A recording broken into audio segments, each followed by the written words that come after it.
Log scale, similar to the pH scale, can be used to represent other quantities. So another quantity that can be represented in a similar way to pH is pOH. pH is a way to represent the hydrogen ion concentration in a solution. Of course, pH is negative log of the hydrogen ion concentration. pOH is a way to represent the hydroxide ion concentration in a solution. So pOH is negative log of the hydroxide concentration. The pOH scale is the opposite of the pH scale. So a pOH less than 7 is a basic, and a pOH more than 7 is acidic.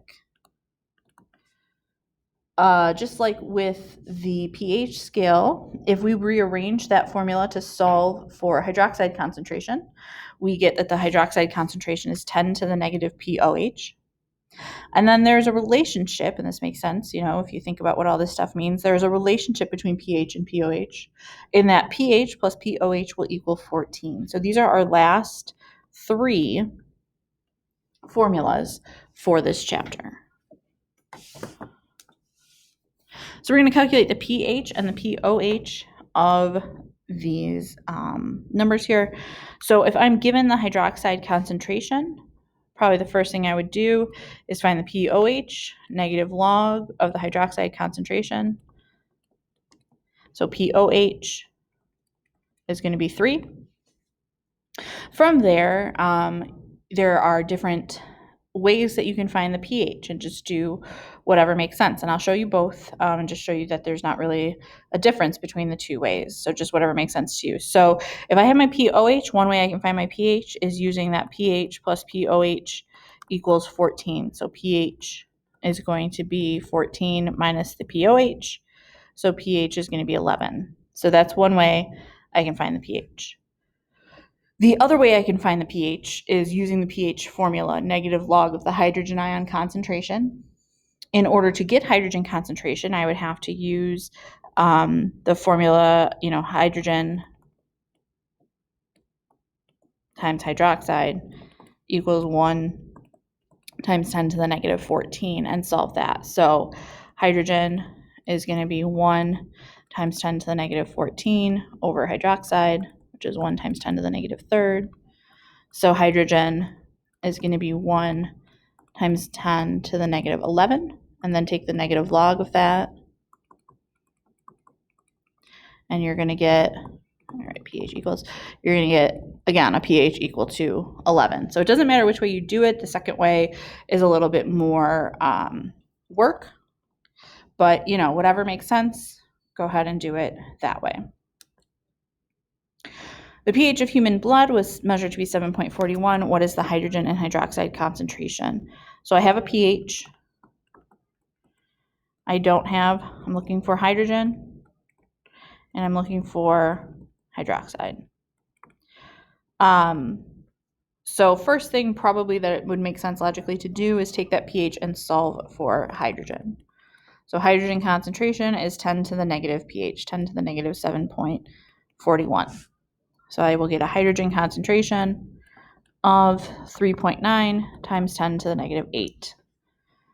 From there, again, whatever makes sense. So I have the pH. I could say, okay, my pOH then is 6.59. So my hydroxide concentration is 10 to the negative 6.5, that was too big, 10 to the negative 6.59. So my hydroxide concentration is 2.6 times 10 to the negative 7. The other way you could do it, you have hydrogen. So you can say, my hydroxide concentration is going to be 1 times 10 to the negative 14, over my hydrogen concentration, 3.9 times 10 to the negative 8. And you will get a hydroxide concentration of 2.6 times 10 to the negative 7. So regardless, again, of which way you do it, you're going to get the same answer. So just do whatever makes sense to you, okay? All right, last thing we got to talk about here is buffers. Buffers are solutions that resist changes in pH. Your body has a very small, very specific pH range that it has to stay between. It has to stay between 7.35 and 7.45. Outside of that range, you could get very, very sick. Too far outside of that range, and you could die. So you have buffers in your body, one of which is human blood. Human blood is a buffer. And so no matter, the acid or the base that's added, your blood is keeping your pH at about between 7.35 and 7.45. So what causes pH to increase or decrease? What causes pH to increase or decrease is going to be a change in hydrogen concentration or hydroxide concentration, because that's what pH is, right? So if I have a sample of pure water and I add hydrogen ions, acid, to that water, that's going to cause the pH to decrease. If I have a sample of pure water and I add hydroxide ions to that pure water, I add a base, that's going to cause the pH to increase. So what is going to prevent the pH from increasing or decreasing is going to be reacting with hydrogen ions or hydroxide ions to remove them from the solution. It's only free-floating hydrogens and hydroxides that change the pH. So if I react with that hydrogen ion so that it's not floating around in the solution as a hydrogen ion, then my pH isn't going to go down. If I react with that hydroxide ion so it isn't freely floating in the solution, then my pH isn't going to go up. So what does this is something called a buffer.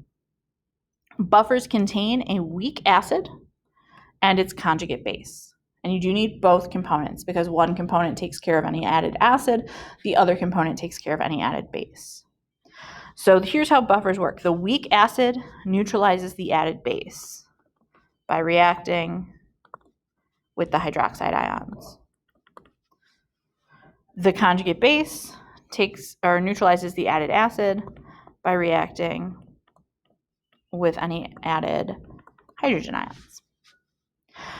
So if I have a general buffer made of a weak acid, HA, and the conjugate base, A-, any added hydrogen is going to react with the base, A-, so this is what's going on there. And you can see then it just goes back to being that weak acid, and the weak acid does not dissociate. And so when you form that weak acid, it's going to stay together as HA. You're not going to have freely floating hydrogen ions.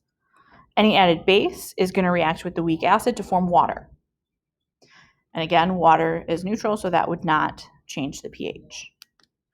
So a very simple common buffer would be acetic acid and sodium acetate. When I have acetic acid, that's not acetic acid. When I have acetic acid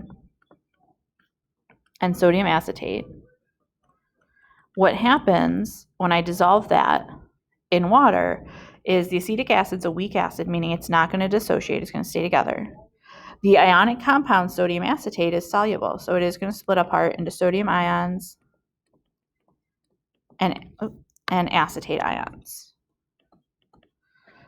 The sodium ions are there, but they don't really do anything. They're spectators. What is important is that in that dissolved solution, I have the acetic acid and I have the acetate ions. So when I add acid to that solution, what's going to happen is the acetate ion is going to react. I have acetate ions floating around in that solution, and when I add acid, which contains the hydrogen ion, it's going to go to those acetic or acetate ions, and it's going to form acetic acid. Okay, so if I have, draw that up here. So, actually, you can see it here. So that's what's going on in this first beaker.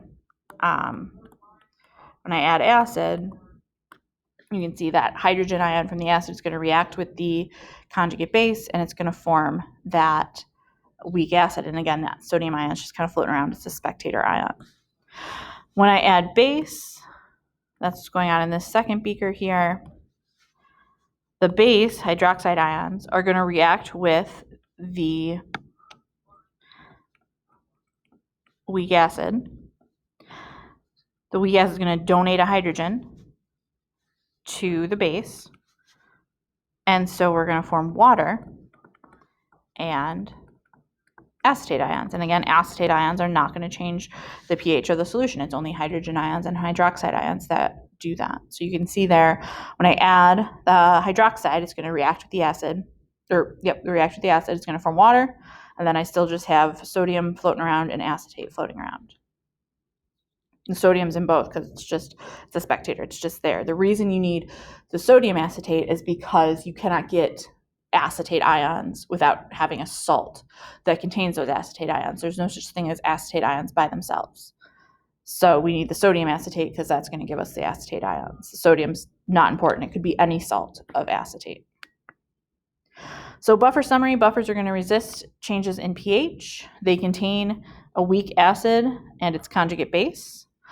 The weak acid neutralizes the added base by reacting with the hydrogen ions. The conjugate base hydroxide ions, I'm so sorry. The weak acid neutralizes the added base by reacting with hydroxide ions to form water. The conjugate base neutralizes the acid by reacting with the hydrogen ions to form the weak acid, which again isn't going to change the pH because it doesn't dissociate. So looking at these options here, trying to identify which one's the buffer. Again, the buffer is a weak acid and its conjugate base. So sulfuric, H2SO4, not a weak acid, so we know it's not that. Hydrochloric, not a weak acid, so we know it's not that. Hydrofluoric, weak acid. Do I have the conjugate base? I do, because the conjugate base would just be F-, which is right there. So C is a buffer. D is not a buffer because I don't have any acid. I have a strong base and, sodium chloride. So that is buffers.